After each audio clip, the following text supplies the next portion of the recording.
pues no hay hora que no llegue. Y entonces creo que ahora me toca a mí darme la palabra rápidamente. Lo haré aquí con esta cosa para no pasarme de tanto tiempo.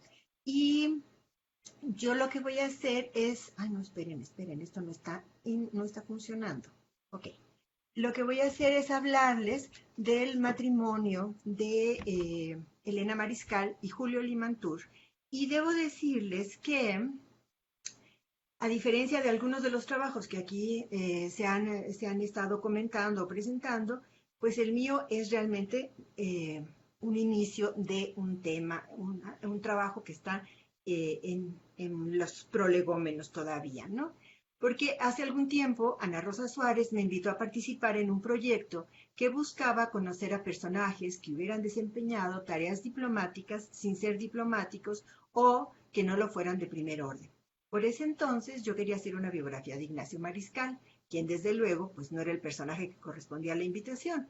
Así que buscando entre los papeles de Mariscal me topé con Julio Limantur, de quien hasta entonces nunca había oído hablar, opacado quizá por la fama de su hermano. Al buscar material sobre Julio, no sé si por pura coincidencia, encontré, y dice aquí, no sé, déjenme ver, que aquí hay uh,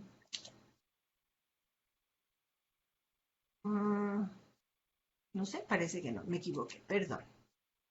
Bueno, buscando entonces esta información sobre Julio, les digo, no sé si por pura coincidencia, encontré que su aparición en la prensa y en otros documentos era notoria, o por lo menos se había incrementado después de su matrimonio con Lerela Mariscal, la hija mayor del secretario de Relaciones Exteriores.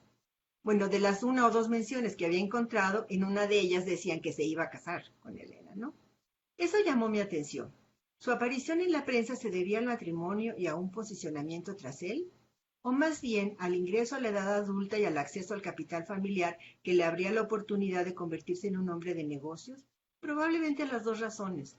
Lo que es indiscutible es que las 2 décadas siguientes atestiguan la gran actividad que desarrolló Julio Limantur como empresario y como banquero. La primera pregunta, sin embargo, quedó flotando. ¿Cómo influyó el enlace con Elena? ¿Le permitió acceso a una red, la del señor Mariscal, o bien significó sumar una nueva red a la que ya se abría para él con su hermano abogado y como funcionario público? Construyendo así una red de redes Limantur Mariscal, ¿o se trataba simplemente de una sola red amplia y compleja? ¿Qué objetivos llevaron a cabo? ¿Qué proyectos lograron? Si es que los hubo. Pero entonces el objetivo era otro y guardé mis preguntas. Con el tiempo empecé a pensar nuevamente en el matrimonio Mariscal y Mantur como origen de una trayectoria familiar en la que se unían de alguna forma la diplomacia y los negocios. Y si ese matrimonio me daba pistas para entender mejor las alianzas tejidas durante el porfiriato en aras de cumplir proyectos políticos económicos, no solo internos, sino también en el exterior. Una pregunta que pareciera tener una respuesta fácil y al parecer obvia, incluso para otros periodos, digan si no, pensando en todo lo que se ha dicho en estos días de la famosa boda en Guatemala y todo lo que ha suscitado y desencadenado. Pero justamente porque el presente muestra la complejidad del tema, los matices, la pervivencia o no de usos y costumbres, es que valía la pena volver a examinar ese origen de esa familia. Así que hoy lo que quiero poner a la discusión es el papel del matrimonio como reflejo de una época, de costumbres, del inicio de grupos o redes o de su fortalecimiento. ¿Qué nos dice esta práctica de periodos anteriores o si hay algo nuevo? Lo que visualizo con este enlace es, entre otros asuntos, el inicio de una empresa de modernización en la que ambos cónyuges juegan un papel en el proceso, un papel de diversa escala, en la que Julio es un empresario muy activo, inversionista en diversos rubros y también de los impulsores de la modernidad mediante la introducción de artículos o de modas, por ejemplo el automóvil, el símbolo de la modernidad por excelencia, y como innovador y practicante de las nuevas ideas, creo que también cuenta la introducción de las plantas exóticas, ¿no? Su casa de Miscuac era famosa también por eso. Elena formaba parte de agrupaciones de otro espectro, por ejemplo, de la Comisión de Cerámica para la Exposición de Chicago o de otra que incentivaba a los productores y expositores de plantas y que respondía al proyecto de embellecimiento de las áreas públicas que proponían síndicos del ayuntamiento como Guillermo Valleto. A Elena la encontramos, podría decir que casi siempre, al lado de la esposa del presidente Díaz, Carmen Romero Rubio, de quien ha hablado Don Ají, de Amada Díaz, de María Luisa Romero Rubio de Teresa, la hermana, de Catalina Cuevas de Escandón, entre otras, en estas actividades o en fiestas y en el teatro. De igual manera, Julio aparece junto a representantes de las familias de la élite económica, social y política. A la larga, mi interés está orientado a indagar, en esta ocasión, ¿no? A indagar cómo funcionó este matrimonio para el ejercicio de la diplomacia porfirista. Y por supuesto, pues desde ayer creo que vale la pena también seguir detalladamente el hilo de las redes que ya más o menos empecé a comentar acá. Bueno, pero por el momento mi interés está orientado a indagar cómo funcionó ese matrimonio para el ejercicio de la diplomacia. ¿Representó realmente un vínculo simbólico entre la diplomacia y el poder económico, los empresarios? ¿Cómo se expresó esto? ¿Qué espacios se utilizaron para fomentar los posibles vínculos? Pienso en los banquetes, los viajes, la asistencia a exposiciones mundiales, es decir, me interesa también la sociabilidad como uno de los elementos a considerar. Entonces, esto, como las novelas, tiene capítulos. El de hoy se ocupa del inicio de la propuesta y comienzo por el principio, la ceremonia civil y religiosa del matrimonio de Elena Mariscal y Julio Limantur, que puedo recrear gracias a Adelaida López Mercado, descendiente de esa pareja, quien me compartió el documento, y a las crónicas de la época, especialmente las de Fanny Natalie de Testa, Titania, quien era además muy amiga de la familia Mariscal. Este capítulo, sin embargo, es más de dudas y asombros que de respuestas y propuestas. La boda. En la Ciudad de México, a las 8:30 de la noche del día 9 de febrero de 1887, el juez Wenceslao Briceño preguntó a la pareja que tenía al frente si era su voluntad unirse en matrimonio y al recibir una respuesta afirmativa declaró: en nombre de la sociedad declaro unidos en perfecto, legítimo e indisoluble matrimonio al ciudadano Julio Maturino Limantur y a la señorita Elena Mariscal y Smith. Julio no aparece con su apellido materno, Marquette. Esta sencilla ceremonia fue precedida por otra realizada por la mañana del mismo día, cuando los novios se presentaron para solicitar que se efectuara el matrimonio. Ambas ceremonias se realizaron en la casa de la novia, en el número 8 de la Cerrada de la Moneda. Julio tenía 23 años y a su nombre se añade en el acta que era propietario. Ella tenía 17 años. Sus credenciales eran, según el documento, que era hija de Ignacio Mariscal, actual secretario de Relaciones Exteriores, quien otorga su consentimiento para el enlace. Fueron testigos tanto de que no tenían impedimento para casarse como del matrimonio mismo la señora Adela Marquette, viuda de Limantur, y José Ives Limantur, madre y hermano del novio, y Alonso y Vicente Mariscal, familiares de la novia. No se hicieron las publicaciones de ley a petición de Julio, quien pidió omitirlas porque debía salir de la ciudad, lo que fue autorizado por el gobernador Ceballos de la capital. Así que por ello, en la noche pudo llevarse a cabo el enlace civil con la presencia, además, y firma como testigos también, del presidente Díaz y del secretario de Gobernación, Manuel Romero Rubio. La pluma que se usó en esta ceremonia fue la misma con que el hábil e inteligente diplomático señor Ignacio Mariscal firmó el Tratado de Guatemala, informaba la crónica del Diario del Hogar unos días después, el 13 de febrero.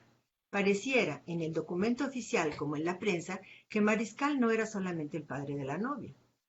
Dos cosas me llaman la atención. Omitir las publicaciones, pues el enlace se venía anunciando en diferentes periódicos desde mediados de enero, es decir, por ejemplo, en el Diario del Hogar, La Patria, el Siglo XIX, El Tiempo, y siempre diciendo que el novio era uno de los más jóvenes, uno de los jóvenes más distinguidos y más estimados de la sociedad, un joven capitalista de esta ciudad, o diciendo de ella que era hermosa o que era bella y espiritual. Pero todos coincidían e insistían en su juventud. Lo segundo que me sorprendió es que el acta no estuviera solamente firmada por los novios y testigos, sino también por varios de los asistentes. Y aquí tenemos un primer conocimiento de quiénes son sus cercanos, además de sus familiares, por supuesto. Y surge la pregunta, ¿era esto siempre así o estaban cambiando el formato de los enlaces? A la mañana siguiente, jueves 10 de febrero, la calle San Juan de Letrán estaba invadida por multitud de personas a pie y por los elegantes carruajes de las familias que asistieron a la aristocrática iglesia de Santa Brígida, nos dice una de las crónicas. La boda comenzó después de las 10:30. El templo, perfectamente adornado con ramos de azahar y festones de flores blancas, y a la vez profusamente iluminada por multitud de velas de cera colocadas en lámparas y candelabros de formas elegantes. Una magnífica orquesta dio mayor solemnidad. Ofició el reverendo padre Rivas, que era el capellán de la iglesia, y estuvo acompañado por el presbítero Andrade, cura del Sagrario Metropolitano. Hay una descripción de la ceremonia como un relato de fantasía, a la usanza de la época, que intenta hacernos sentir que estamos presenciando los acontecimientos. En ese sentido, no era muy moderno, creo que era bastante romántico. Sabemos cómo estaba decorada la iglesia, el tipo de flores que usaron y cómo estaban dispuestas. Responsabilidad de Genovevo, que tenía su jardín en la viga. Cómo era la iluminación, cuál era la disposición de los lugares para las respectivas familias, el presidente de la República y su esposa, los ministros y el cuerpo diplomático. Quién cantó y qué, quién ofició la misa y quién presidió la ceremonia.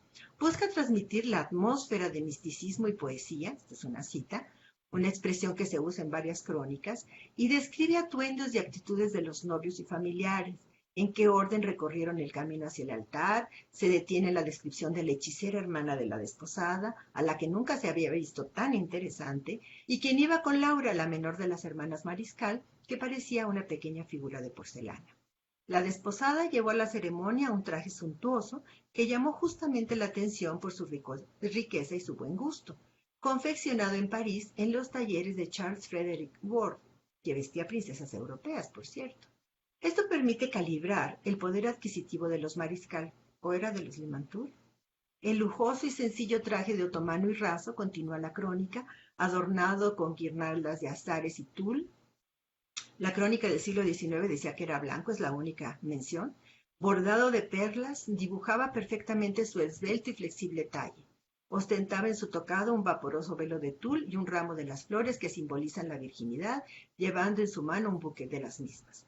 No brillaba ni una joya en su atavío y ella parecía la personificación de la pureza. Llaman la atención los adjetivos y aquí, en esta ceremonia, y más adelante cuando hablan de cada una de las damas que asistieron, ¿no? Que si eran interesantes, bellas, aristocráticas, arrogantes en alguno de los casos. Entre las elegantes damas invitadas a la boda destacan Carmen Romero Rubio de Díaz, su hermana Luisa Romero Rubio de Teresa, Amada Díaz, María Cañas, Esther Guzmán de Díez Gutiérrez, la señora de Delman, la señora Corona, la señora de Velasco, Catalina Cuevas de Escandón, la señora Bush de Ituarte, la señora de Dardón y tantas otras señoras cuyos nombres no recordamos, terminaba la crónica. Estaban, señala otra de las crónicas, las familias de Corona, Santa Cilia, Dublán, Collado, Romero Rubio, Prida, casi todos los ministros, el de Estados Unidos, Guatemala, Costa Rica, el cónsul general de Ecuador, el secretario de la legación de España, los generales Corona, Hinojosa, Carrillo, Ceballos, los señores Casimiro del Collado, el barón de Villatardi, Pesa, Jiménez Prida. Infinito número de caballeros, además de los expresados y cuyo nombre no recordamos. Parece ser que era un estilo decirlo siempre así, ¿no? Para terminar las listas. El siglo XIX, por ejemplo, señalaba que la concurrencia había sido la crema de nuestra sociedad y además de los ya citados decía que había asistido el subsecretario de Relaciones y otros muchos funcionarios de elevado carácter. También figuraban entre los asistentes varios miembros de la prensa, de la banca y del comercio, siendo notable el número de señoras y señoritas que se presentaron con todo lujo. Lo que me interesa destacar es lo que se resume en una de las crónicas.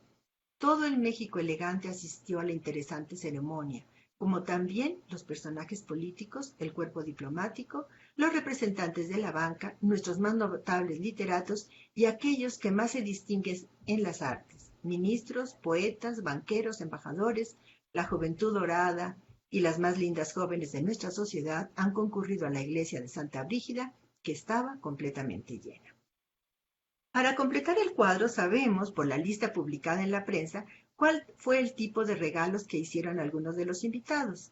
Predominaban las joyas, comenzando por las que le regaló Julio Limantura a Elena, a las que se suman los broches, fistoles de brillantes o de perlas, pulseras de oro, abanicos de nácar y marfil y otros objetos de lujo. La lista de regalos permite conocer quiénes más formaban el círculo cercano de los novios. No les voy a poner aquí toda la lista, pero para el chisme es interesante. Y sí, la lista empieza por la familia del presidente y lo que le regala, como uso y costumbre, bueno, tiene que ir encabezando la lista, pero el hecho es que ahí estaba y habría que ver si en todos los matrimonios están presentes los mismos personajes. Las crónicas afirman que los novios estuvieron un largo rato en la sacristía recibiendo las felicitaciones. Fueron después para la foto oficial al estudio de Valleto Hermanos, que ya se encontraba desde hacía varios años en San Francisco y Plateros, muy cerca de la casa de Julio Limantú, por cierto. Y todo terminó en un almuerzo en casa de los Mariscal, exclusivamente para familiares. ¿Por qué no tuvieron fiesta? ¿No se usaba? Mi ignorancia la que está aquí, manifestándose. La luna de miel fue la usanza de la época en una casa de campo. Se menciona que estaba en Tacubaya y era del señor Limantur. No dice cuál de los dos Limantur. Y quizás un error porque lo que, bueno, sabemos es que tenían sus Limantur mayor tenía su casa en Miscuac, después Julio y Elena, pero igual no he encontrado la referencia entre las muchas propiedades que tenían los hermanos, ¿no? Bueno, hasta aquí podríamos decir que el desarrollo del enlace fue a la usanza de la época, o por lo menos de ese año si comparamos, por ejemplo, con otro matrimonio, el de María Santacilia y Lauro Obregón, que siguió prácticamente el mismo modelo.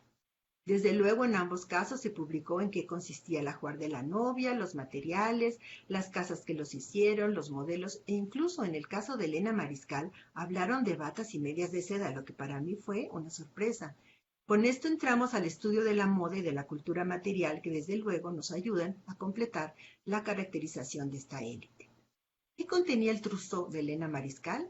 Para empezar, destaca que fue preparado en París, en los talleres de Ward, del que no dije antes que era considerado el primer diseñador de moda de alta costura y de precios altísimos, por cierto. De Gebre y Jean, de Roger y de otras afamadas modistas, y que era lujoso y de buen gusto. Las donas del novio son preciosas y llevan el sello de la elegancia parisiense, decía una de las crónicas. Y describe con detalle el vestuario, los colores, los adornos, las combinaciones, cosas que no les voy a compartir acá, pero que les insisto, son interesantes cuando uno está tratando de recrear toda la ceremonia y todo lo que eso significa en la época.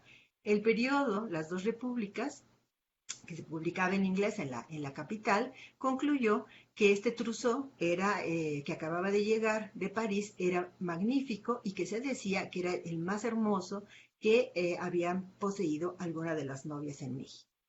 El trousseau, tanto como los diseños y características de los atuendos de las jóvenes que formaban el núcleo de amistades que asistieron a las ceremonias, reflejan un aspecto de la vida cotidiana de las élites, una mentalidad y, pues, por supuesto, reflejan una cultura. Siguiendo las vicisitudes de este matrimonio, he podido identificar varias de las actividades a las que se dedicó Julio Limantura en la empresa, la banca y la modernización de la ciudad, con el fomento a los parques, el club del automovilismo y quienes aparecen siempre como socios o aliados o sus amistades cercanas. Pero a lo que quiero dedicarme con este inicio que les estoy presentando aquí es apenas como pincelada, es especialmente a un área en la que participaron ambos, su contribución al desarrollo de una diplomacia que, como toda diplomacia que se respete, recurría al ámbito de la sociabilización y donde los banquetes, los bailes, las reuniones sociales fueron un espacio de interacción y fortalecimiento de lazos, o que los reflejaba y donde la pareja apoyaba al secretario de Relaciones, sobre todo después de la muerte de la señora Mariscal en 1903.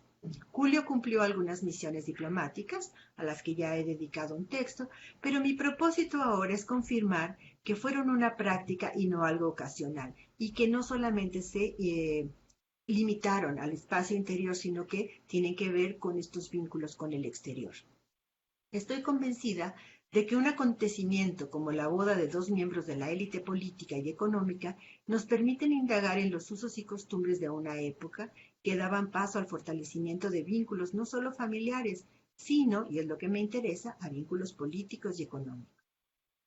Solamente quiero poner en contexto que la muerte de Julio, que fue muy temprana, en 1907, cuando todavía sus hijos no entraban al mundo de los negocios y la política, la muerte de Ignacio Mariscal en 1910 y la pérdida del lugar que en la estructura del gobierno le significaba, y finalmente La revolución, con la salida del otro Limantour del país, cortó el desarrollo de esta familia, aun cuando sus herederos siguieron en otras latitudes, pero ya no con el lugar que ocupaban en este esquema.